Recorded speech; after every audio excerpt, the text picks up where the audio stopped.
just getting going here, so good afternoon, everybody. Sorry for the late start. We had a meeting that I couldn't really reschedule, so we decided to do it down at the launch. Then at least we could have the cameras rolling while we were in the truck taking care of that stuff. So yeah, thanks for your patience. We're out on the water now, and it's a gorgeous day. We got some more t-shirt weather happening, which is awesome. Those days are getting fewer and further between. So yeah, I'm pumped to take advantage of it while we got it, and it's calm, so it's looking like we'll be probably boogieing out to Eskimo Point. I'm not seeing tons of whales around here, so there's a few popping up here and there, but I'm thinking if it's looking good out there, then we'll just head straight out that way. And today you can see I got some guests on board, Evan and Alexandra, right? Is that right? Okay. From the CNSC. So you guys are finally got some of you guys out here. Yeah. You guys have been busy. Definitely. Yeah. It's been a long summer for us. Tricky getting the schedules lined up, but yeah. Thomas and Danny out yesterday, and now you two out today, so nice. It's perfect. Yeah. And you guys picked a good day. I don't know why Thomas and Danny picked yesterday. Yeah. No, I was surprised at that weather too. Yeah, you wouldn't expect that these were. It seemed like two different seasons yesterday and today. So I think we will get rocking here just right off the bat. I'm going to cruise over to the mouth and we'll look towards Eskimo Point and then go from there.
Can't really see the Eskimo Point because we got some big waves breaking. You can see a few whales here. We'll coast here and then maybe we'll try, but yeah, if those waves are too gnarly from yesterday's wind, then we'll probably not head out that way. Hopefully we can get out there. We got a north wind, so it's going to bring in some big rollers still. I can see that. Yeah. Well, there's one Sea North boat out there, so I'm sure we'll give it a try.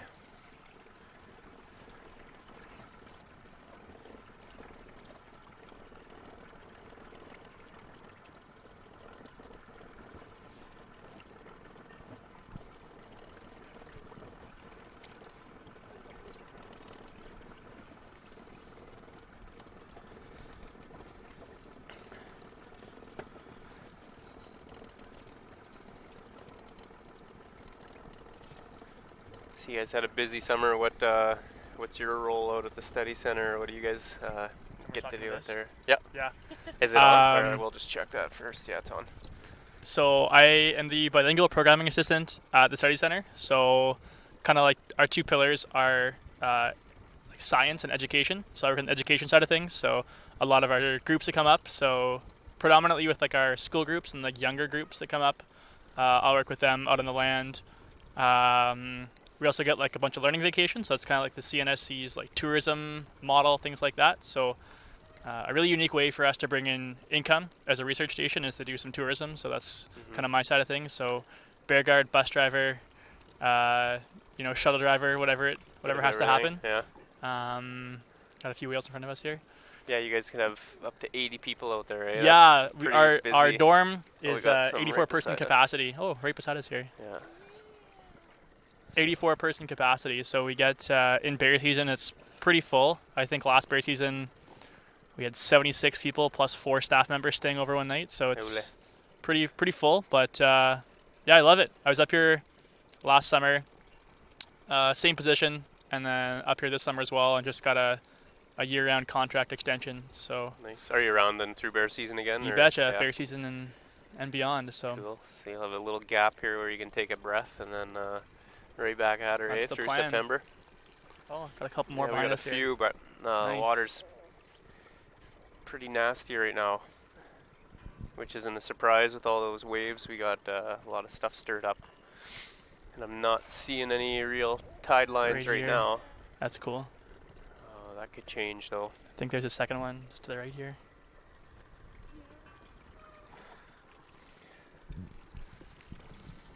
So you heading out of town through September at all? It seems like everybody just vacates Churchill. Yeah, I'm out of here 25th of September. We have 2 Earthwatch groups coming, so the citizen science.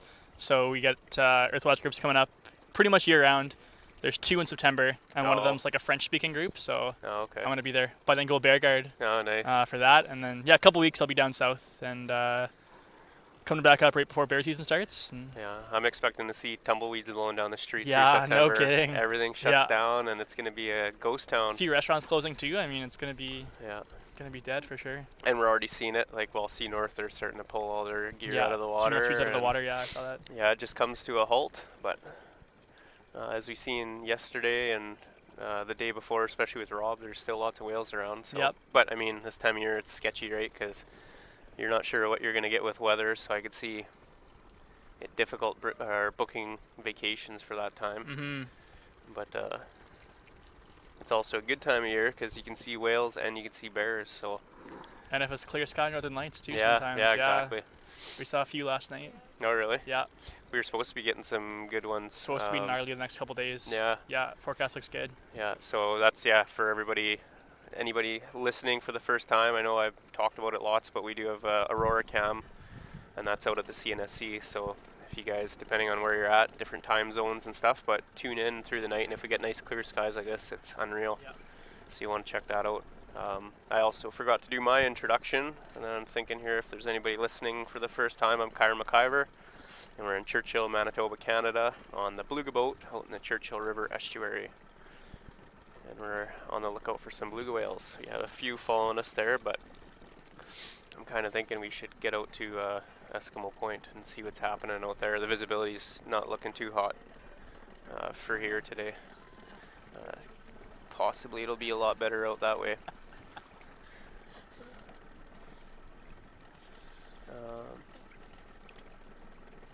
Some told beluga bits isn't loading right now, but yeah, if you guys want to just, hopefully that'll kick in soon. Beluga Bits is their citizen science project. We're looking for help from you guys, and you've been great so far this year. We've got loads of photos. People take snapshots on our underwater cam, and we're looking for pictures of whales with different identification marks, scars or weird patches or marks on their dorsal ridge, and belly shots as well to help identify the sex of the whale. And that all goes back to Winnipeg, and then it just helps them to determine how many whales are returning to the estuary each year. So we really appreciate the help, and I'm super curious. I don't know how long it'll take, but at the end of the season to find out how many photos we got. Last year they got around 7,000. Yeah, so we've been racking them up, especially when Rob was out the other day. The visibility was unreal, and then just his music, we were drawn in quite the group of whales, so we had lots of good snapshot opportunities. People were all over it. It was awesome. Could barely keep up with the amount of pictures that were coming in. He draws a crowd for sure. Yeah. Yeah. So no, it's super fun. Yeah, so I think we're gonna pop up the underwater cam. I'm just not seeing lots here. Sweet. And we'll probably, some people know the drill, we'll probably lose signal for a brief minute. It's been not too bad the past few days, but we'll try to make it quick getting out there, and then we'll See you guys in a couple minutes. I'm gonna put this down in case we get some. This is my girlfriend, so she doesn't actually work out there. Oh, okay. You can be the hype girl for CNFC. Yeah. Yeah. Are you staying in town as well, or are you just? Oh, cool. Awesome. Yeah.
Well, doesn't seem to be anything crazy happening out here either.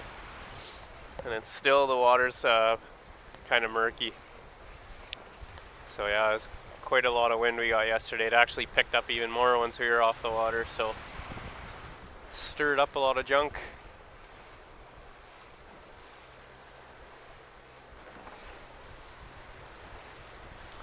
Maybe we'll get lucky and see a bear today.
Some big waves out here. Yeah. But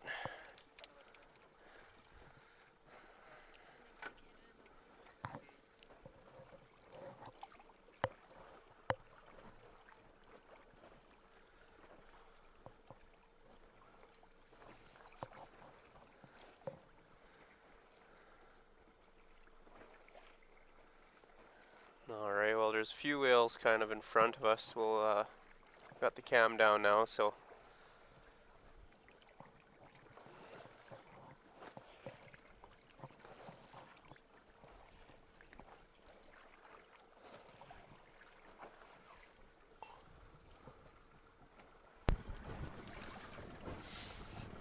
I'll get the speaker going, maybe we could hear some of them.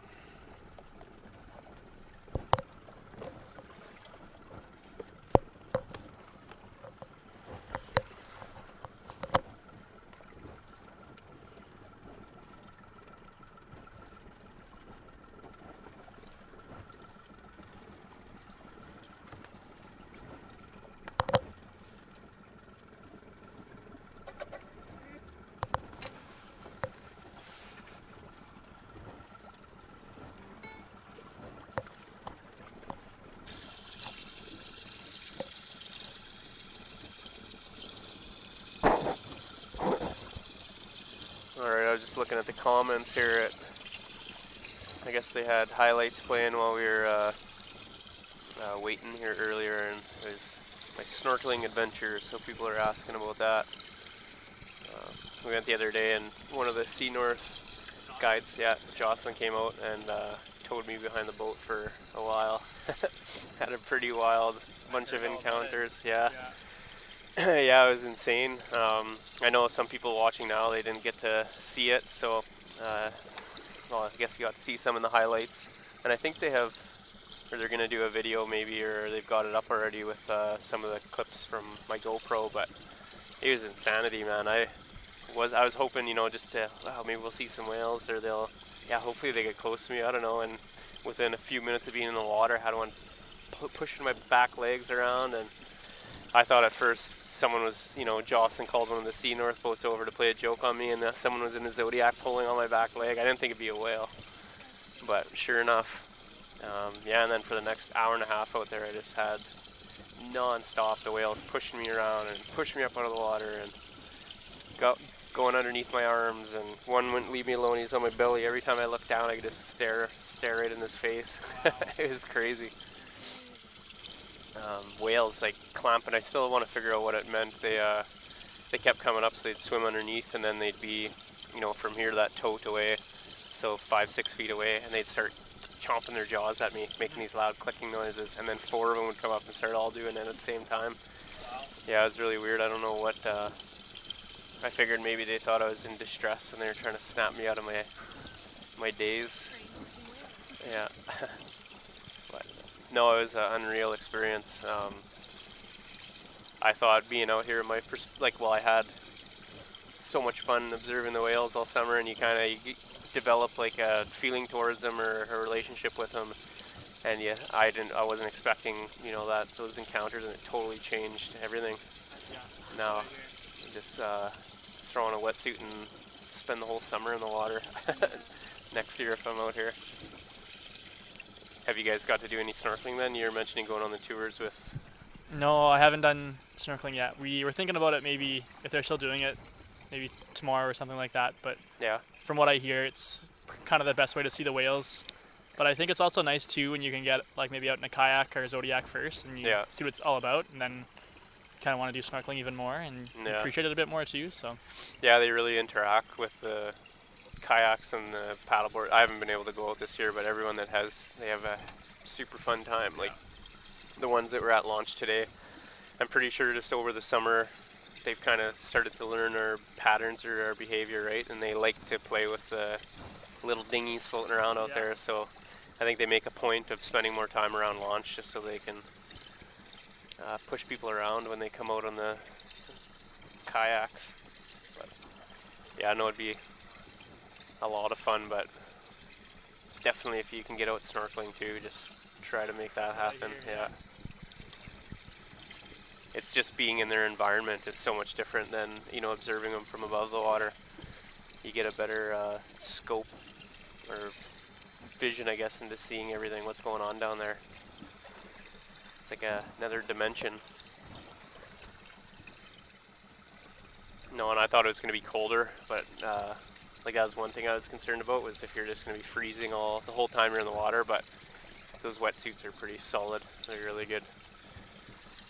They get 14 mil on your torso, and then your legs and arms, like your extremities, are all 7 mil. Yeah. So it's pretty heavy duty. You get cold if you're in there for an hour and a half, but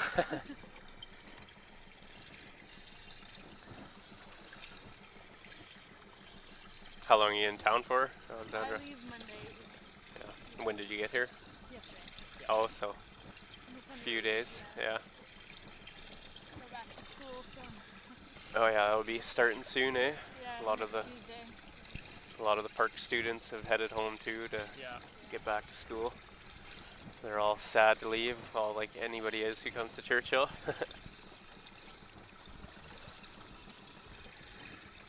So you're done schooling then, Evan, or have you done? Just taking a bit of a break. Yeah. Spend some time up here. Did you have to learn French, or do you just come from a background where? I did French immersion all the way through from kindergarten to grade 12. Oh, so cool.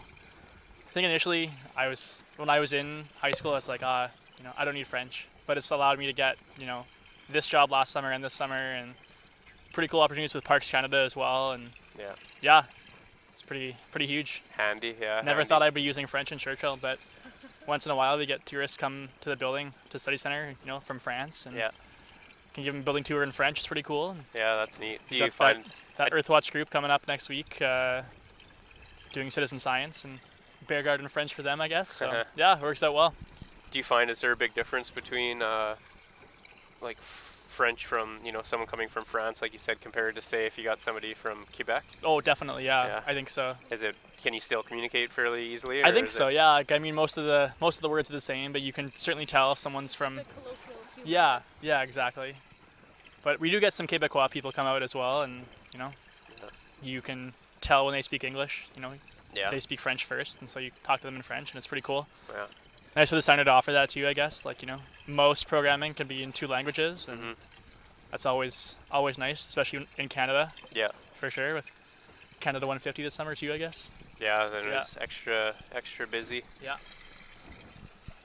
Yeah, I got a buddy who's moving to France soon to go to work, and they told him they'll get him French lessons once he arrives, because there's a lot of stuff that just won't transfer over. Yeah, definitely. And they almost have to reteach him certain things if he was to, get a program that taught you like Canada-style French. Well, which seems odd, but I guess mannerisms, things like that, or pronunciation probably.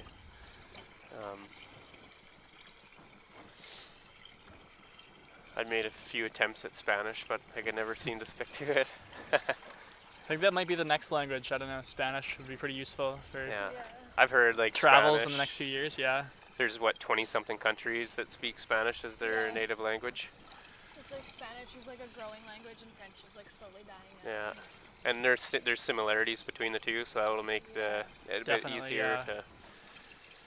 Yeah, So similar. I found in the end where I had the most luck before things got in the way and I had to give up for a while was just buying just books, not like storybooks, but just books describing the language and how to speak it. I guess Yeah. I had better luck than to get say one of those discs you plug into the computer. Duolingo, yeah. Yeah. No, it's tricky, and the older you get, I think it becomes even more difficult.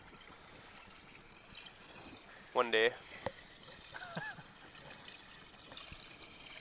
We're getting some jellyfish on the underwater cam.